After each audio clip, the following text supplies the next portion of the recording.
There is something for everyone in Japan. The culture, the food, the weird and the wonderful, all wrapped up in some of the most gorgeous landscape in the world. It's not hard to see why Japan is one of the most desired travel destinations, but with a wide variety of transport, services, dense and crowded streets and stations, compounded by the language barrier, it's not unusual to be nervous on your first trip to the land of the rising sun. Not to worry though, because I can assure you that these issues won't prevent you from having one of the most memorable experiences of your lifetime. And I have compiled this list to help you on your way. There might even be a few things that experienced Japan travelers can take advantage of. Number 12 is particularly useful for saving money in these 16 tips for first-timers traveling in Japan. Number 1. Luggage delivery services. Upon arriving in Japan, many travelers will feel fatigue and jet lag from their long flights, so the last thing you'll want to do while finding your way in a new city is carrying around heavy bags. So why not take advantage of Japan's excellent network of luggage delivery services on your first day? Counters can be found at all airports and most train stations. They can deliver your heaviest items directly to your hotel, hostel, or private residence, leaving you with just the essentials to explore, take in the sights, and enjoy your first day in Japan. Sending your luggage forward will typically cost between 1,500 and 3,000 yen, which is approximately 10 to 20 US dollars at the time of recording. Number 2. Internet access. The single most asked question for travelers coming to Japan is how to get internet access or mobile data while traveling. Having access to maps, translation tools, or simply confirming travel reservations is essential in any foreign country. Fortunately, this can be sorted immediately on arrival at any of the internet kiosks found in the airports or electric shops in Japan. You can find both prepaid SIM cards or, better yet, rent a portable pocket Wi-Fi that families or groups of friends can share. You can even order these online before your trip and get a discount while also ordering a Japan Rail Pass for incredible savings on your trip. I'll leave a link in the description and also in the comments on where to find this. And while you're down there, why not tell me what city in Japan you want to see the most? And speaking of rail passes, don't forget to exchange your rail pass voucher for the JR Pass when you arrive. The JR Pass can save you almost 50% of your travel costs, which can be hundreds of dollars based on a 2-week trip between Tokyo and Kyoto. But it must be activated before use. It's convenient to do this at the airport to make sure you don't have any additional train costs. But you can also choose the activation date to maximize your savings. If you're traveling for 8 days with a 1-week pass and only plan to go to the hotel and pass out on your first day, then you can actually exchange your voucher for the JR Pass and ask them to set the activation date for the next day, or any time within 30 days after exchanging it. It's up to you.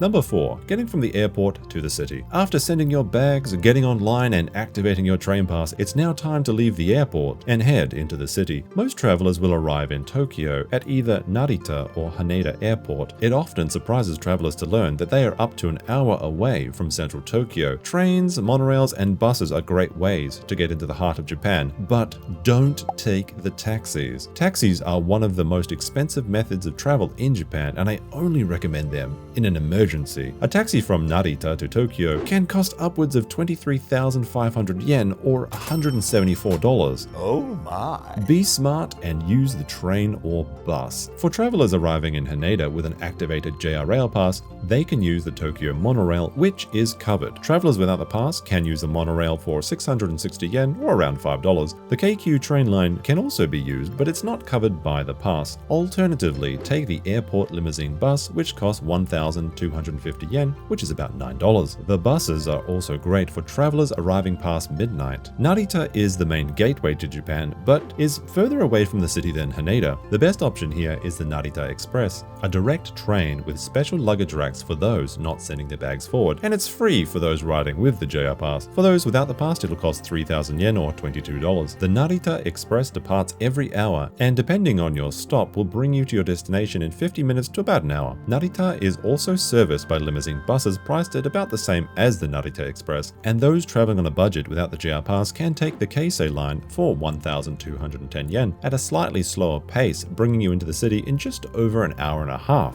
Number 5. Get an IC card for a backup. The JR Pass can take you almost everywhere in Japan, but there are some private lines such as the Metro and Tokyo subway systems that are not operated by the JR company. For these times, save yourself a headache fiddling with the ticket machines and grab an IC card. There is no drawback to having one since they can be refunded at the end of your trip, and they make for a good souvenir to remember your time in Japan. IC cards are especially useful when traveling between various lines that interconnect across Japan. They can be bought at basically every train station in Japan, and what's more, they can also be used for cashless payment at convenience stores and vending machines. Even if you are on the JR Pass and using JR trains exclusively, you can still find a use for these cards, and they are invaluable for anyone not on the pass. Number 6. Always carry your passport with you. Now this might sound obvious, but there are those of us who prefer to leave their passport in a secure place rather than carry it with them.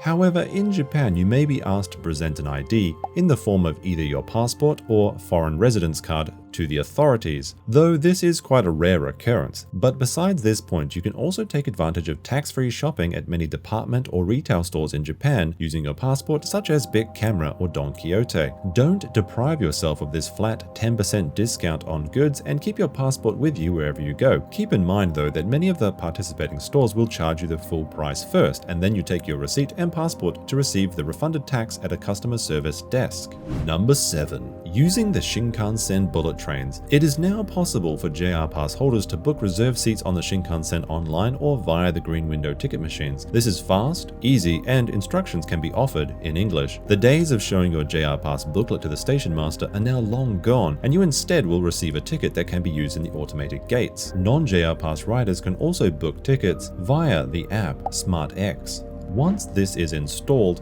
first register your credit card and then link your IC card. This will allow you to pay for seats via the app, and then simply tap your IC card on the ticket gates, pick up your ticket on the other side, and travel like a pro. While taking the Shinkansen, don't forget to grab a train lunchbox or ekiben for your trip, as they are cheap, delicious meals that you can enjoy while watching the countryside fly by. Bonus tip: you can actually spot Mount Fuji when traveling on the Shinkansen, provided that it is clear when traveling from Tokyo to Kyoto. When traveling down from Tokyo, this will be on the right side of the Shinkansen, and the left when traveling back up. If you are traveling during the high season and can't find a seat on that side of the train, then you can also walk around freely and view it from the window between the cars to get a peek at Japan's most iconic mountain. Number 8.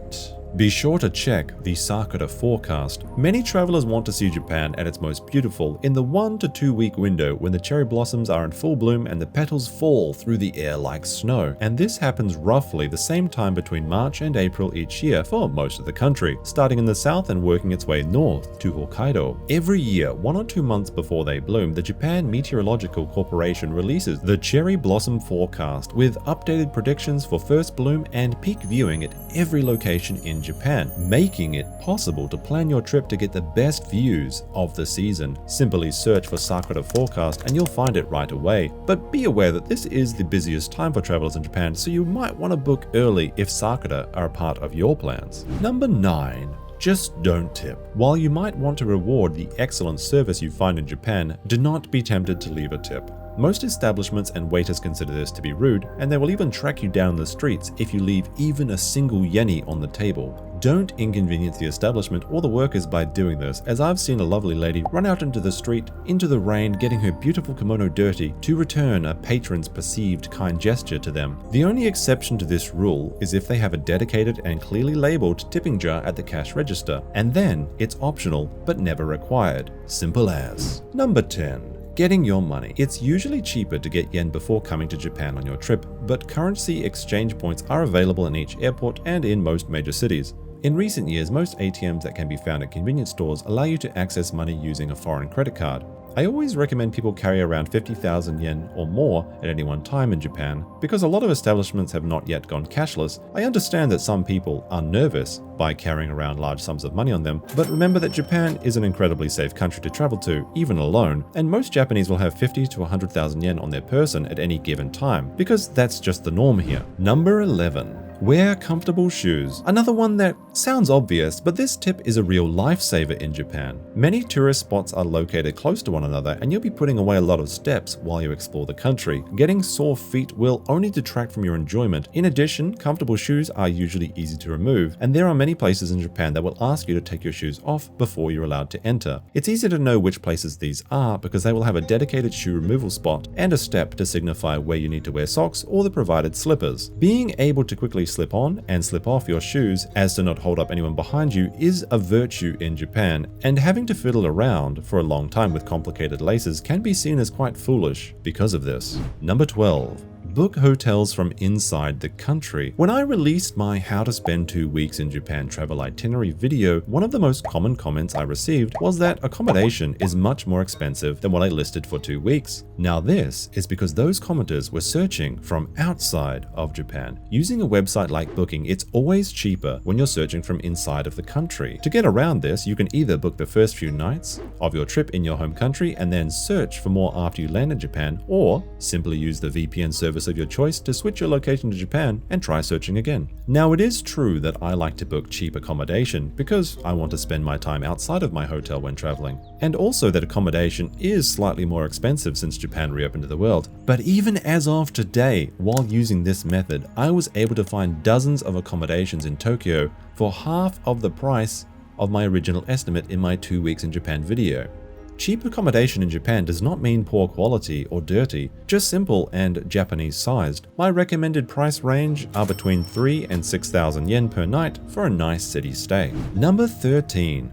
Get to know your conbinis. Convenience stores in Japan really live up to their name. They provide many different services like booking concert or bus tickets, paying bills, or serve as a bank, and they can even be used to pick up and send packages. The real draw, though, to any convenience store is the food and drinks they have on offer. Quality, cheap meals can be found here, and they make for a great place to get lunch on the go while exploring Japan. They can even offer hot meals and places to dine in at some locations. Most Japanese like to get a drink or snack outside of a convenience to eat so that they can take advantage of the trash cans that are rarely found on the streets of Japan, usually only at conbinis or train stations, which is often why you don't see Japanese people eating while walking. Conbinis also have a great selection of cheap alcoholic drinks that make for a budget-friendly alternative to going to the bar. It's not uncommon to see groups of friends outside a convenience store on the weekends, fueling up cheaply before hitting the town. Bonus tip that drinking in public is perfectly legal in Japan, and buying drinks to go sit down in the park, river, beach, or under the Sakura trees with friends is a great way to spend an evening in Japan. Number 14. Don't be afraid of the toilets. Japanese toilets have a legendary reputation. They're years ahead of us! And the different buttons in kanji can be quite intimidating, but they are really quite simple. Here is a quick look at what a typical Japanese toilet layout will look like with some translations, but you really only need to know the button for the bidet stop button, and the flush. The rest of the options are really just settings for changing the temperature, sounds, or self-cleaning maintenance, with one additional bonus button for the ladies. It's worth noting here that while most Japanese toilets will look like this, there is also the dreaded squatty potty. These are fairly uncommon in recent years, but you do tend to find them in parks or more rural parts of Japan. If you wish to know more, please check out the pinned card here. Number 15. Make use of coin lockers. Coin lockers can be found all over Japan and offer a place to store your shopping, luggage, or anything you don't wish to carry for that day. They can be found most often at train stations, but you also see them on the street or at tourist destinations. They are cheap and secure and cost between 100 and 500 yen. Many can also be paid for and unlocked with the swipe of an IC card. The largest ones can easily fit my biggest suitcase, and these can be great alternatives for luggage services on days when you have checked out of your hotel but will not arrive at your next destination till much later. When I travel in Japan, I often arrive at the train early, check my bags into the station's coin lockers, and go explore the new area. However, to save more money, hotels in Japan are quite flexible about holding your luggage until the designated check-in time for that day, which is usually after 1 or 3 p.m. Number 16. Check your last trains. Japan has a reputation for being technologically advanced, electric, neon, and never sleeping. This really isn't the case though when it comes to trains. It often surprises travelers to learn that most trains across the country will stop service between 11 p.m. and 1 a.m. Stumbling out of a tiny bar in Golden Gai at 2 a.m. only to learn that your last train back to your hotel has departed hours ago is an all too common occurrence. So either plan ahead or make alternative accommodation plans for that night. Many bars and clubs will stay open until 5 a.m. when first trains start running again because of this, a couple of alternatives are to go to a manga cafe or karaoke room until the morning, where you can either try and get a few hours sleep or sing your lungs raw until the sun comes up at a cost of a few dollars per person per hour, the latter being what the locals do should they miss their last trains. If you're still undecided if the JR Rail Pass is worth it for your trip, or you simply want to learn more about how to use it and the alternative regional passes available in Japan, then check out this video here. If you found these tips helpful, then kindly like the video, leave any tips of your own in the comments, and until the next one, cheers!